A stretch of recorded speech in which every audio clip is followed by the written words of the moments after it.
Bharat Ratna doctor Babasaheb Ambedkar यांचा आज 69वा महापरिनिर्वाण दिन। मोठ्या संख्येने राज्यभरातून भीम अनुयायी दाखल होत आहेत, त्यामुळे मुंबई पोलिसांकडून चोख बंदोबस्त ठेवलाय। मुंबई पोलीस दलाकडून 3 अपर पोलीस आयुक्त, 8 पोलीस उपायुक्त, 21 सहाय्यक पोलीस आयुक्तांसह 5000 पोलीस तैनात करण्यात आले। आज मुंबईतल्या दादर इथल्या चैत्यभूमीवर मोठ्या संख्येने अनुयायी दाखल झालेत।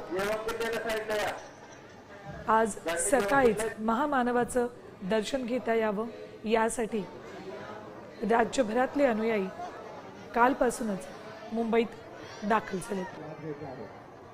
आज बाबासाहेब आंबेडकर यांच्या चैत्यभूमीवर जाऊन दर्शन घेतल्यानंतर इथल्या पुस्तकांच्या प्रदर्शनाला हे सगळे अनुयायी भेट देतील, तिथे काही पुस्तकं सुद्धा खरेदी करतील।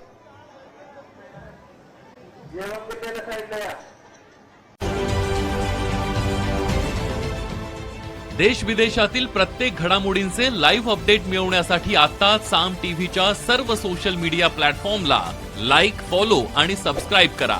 तसंच सर्व नोटिफिकेशनसाठी बेल आयकॉन प्रेस करायला विसरू नका।